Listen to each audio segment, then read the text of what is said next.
Do you catch yourself finishing a bowl of ice cream after a big fight with your boyfriend? Or finishing all the chocolate bars in your cupboard when preparing for an exam?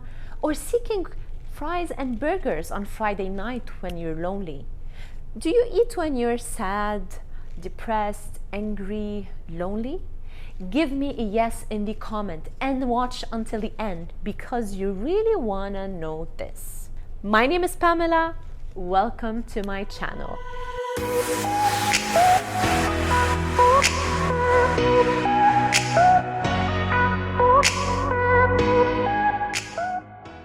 Don't forget to subscribe and hit the notification bell to stay notified every single time I post a new video. The behavior I just described is called emotional eating. And most of the people think that to manage emotional eating, we should do it right when we are feeling this urge. Well, no one thinks straight when they're emotional.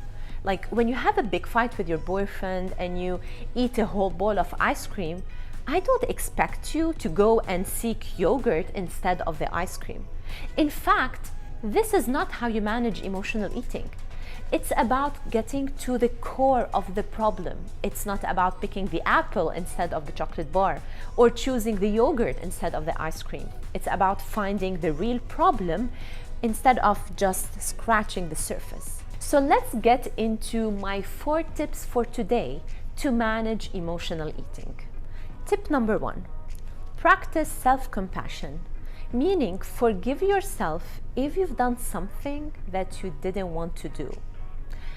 You know, sometimes when you overeat, you feel really bad and guilty because you did it, and this pushes you to continue eating and overeating, and then the whole cycle remains. So the idea is not to be hard on yourself. If you are blaming yourself for eating and you're feeling really bad and guilty, did that serve you at some point?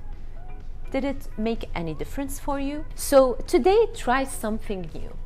Try to stay positive and talk with yourself in a more compassionate way. Just say this sentence: it's okay if I overate today. It's okay if I'm eating a piece of chocolate instead of an apple, or if I overate on those chocolate bars. It's okay. I just want to feel the satisfaction of the chocolate. And this type of communicating with yourself, the self-compassion, is at the core of healing emotional eating. It's at the core of practicing self-care and self-love. Tip number 2, humans have needs and we should meet those needs. For example, proper nutrition, good quality sleep, intellectual stimulation, creative stimulation, the feeling of comfort, security, expressing emotions, speaking up. So if you're not meeting those needs, you will be seeking destructive behaviors to cope for the lack of meeting those needs. And in this case, you might be seeking overeating and emotional eating as a way to cope with the situation. Today, I want you to pause and reflect on your life. What is it that you really need instead of the ice cream or the chocolate bar or the yogurt? What is it that is missing in this very moment? Tip number 3, take a time out. A time out meaning just take a few moments to feel your emotions and sit with them. Understand what's going on inside of you. So usually people tend to ignore, repress, deny, and distract themselves from their emotions. And this has usually the contrary effect of what they're really seeking. So take a time out and really understand what are you going through.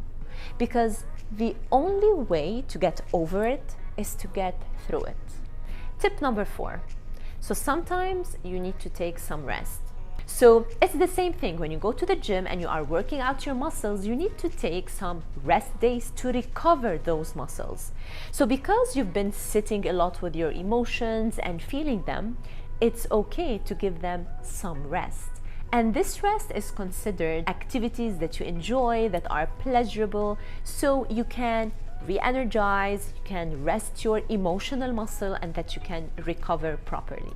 Give this video a like if you are ready to apply any of these tips. And if you are ready to ditch the diet culture and live a life free from food rules, free from emotional eating, and you want to enjoy food without any guilt feeling, I want you to watch my free webinar about building a positive relationship with body, mind, and food. I will place the link in the description below. Don't forget to hit the subscribe button, and I will see you in the next video.